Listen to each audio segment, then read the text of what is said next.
ক্ষুধা লেগেছিল আমার আজকে। তো ঘরে তেমন কিছুই ছিল না রান্না করার মতো। সো ফ্রিজ খুলে দেখলাম একটু মাংস আছে, মুরগির মাংস, আর শুধু পালং শাক আছে। তো ভাবলাম যে চলেন আজকে রান্না করেই ফেলি পালং শাক দিয়ে মুরগি। তো প্রথমে আমি শাকগুলাকে বেছে নিচ্ছি একটা একটা করে। তারপর হচ্ছে শাকগুলাকে আমি সুন্দর করে ধুয়ে নিব। আপনারা জানেন শাকের মধ্যে অনেক বালি থাকে। শাকগুলাকে ভালো করে না ধুলে শাকের মধ্যে বালি বালি লাগে, খেতে ভালো লাগে না একটুও। তারপর মুরগির যে মাংসগুলো ছিল সেটাকে আমি খুব পরিষ্কার পানি দিয়ে বারবার ধুয়ে নিচ্ছিলাম, কারণ আমার পরিষ্কার পানি না বেরোয়া পর্যন্ত আমার একটুও ভালো লাগে না। সো আমি মুরগির পানিগুলাকে সুন্দর করে ধুয়ে তারপর পানিগুলোকে ঝরিয়ে নিচ্ছি। মুরগির মাংস ধোয়া শেষে আমি পেঁয়াজগুলাকে কুচি কুচি করে কেটে নিচ্ছি। অনেকেই প্রশ্ন করেছেন যে ভাই আপনি এত সুন্দর করে পেঁয়াজ কাটা কোত্থেকে শিখেছেন। আসলে আমি পেঁয়াজটা আগে থাকতেই সুন্দর করে কাটতে পারতাম। তো যাই হোক, পেঁয়াজ রসুনগুলো কুচি কুচি করে কেটে নিলাম। এরপর কাঁচামরিচগুলোকে মাঝখান দিয়ে কেটে চুলার মধ্যে কড়াইটা বসিয়ে দিলাম।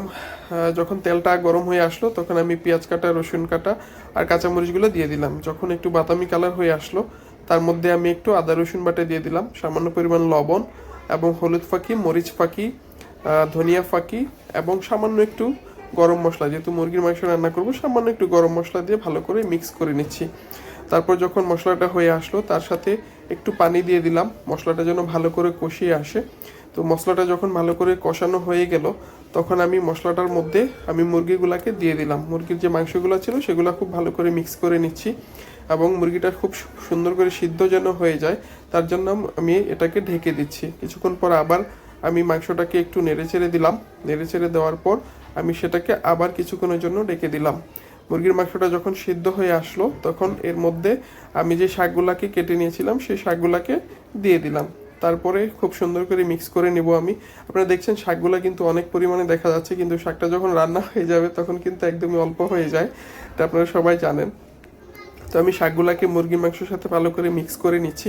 মাংস দেখুন এখন শাকের পরিমাণটা একদমই কমে আসছে। আমি এটাকে ভালো করে সিদ্ধ করার জন্য একটু ঢেকে দিচ্ছি। কিছুক্ষণ পর দেখেন অনেকগুলা পানি জমে এসেছে। তো এই পানিগুলার সাথে আমি আরেকটু পানি দিয়ে দিব, যেহেতু আমি বলেছি একটু ঝোল ঝোল করে খাবো, একটু ঝাল করে। সো ঝোল না হলে কিন্তু আমার খেতে ভালো লাগবে না, যেহেতু আর কোনো কিছুই নেই, তাই একটু জল দিয়ে মজা করে ভাত খাবো। সো এরপর যখন হয়ে আসছিল আমি সেটার মধ্যে হালকা একটু জিরা ফাঁকি দিয়ে দিলাম। জিরা ফাঁকিটা দেওয়ার পরে কিন্তু খুব সুন্দর একটা সুঘ্রাণ আসতেছিল তরকারিটা থেকে। তখনই আমি বুঝতে পারছিলাম যে তরকারিটা হয়ে গিয়েছে। সো তরকারিটা অলমোস্ট হয়ে গিয়েছে। এখন আমি তরকারিটা রান্নার পরে সুন্দর করে টেস্ট করে নিব। ভাত নিয়ে নিলাম, অনেকগুলা ভাতই কিন্তু নিলাম। লেবুটা চিপে সুন্দর করে, আপনারা জানেন লেবু ছাড়া আমার ভালো লাগে না, সো লেবু দিয়ে আমি খুব ভালো করে মেখে ভাতগুলো খেয়ে নিচ্ছি। আপনি আমার এক্সপ্রেশন দেখেই বুঝতে পারছেন যে কতটা সুস্বাদু হয়েছিল। সো আপনারা যদি আমার এই ব্লগটাকে ভালো লেগে থাকে সো প্লিজ শেয়ার করে দিবেন। আর আমার থেকে আরও কোন কোন ব্লগ দেখতেছেন সেটা আমাকে কমেন্টস করে জানিয়ে দিবেন। আজকের মতো ধন্যবাদ।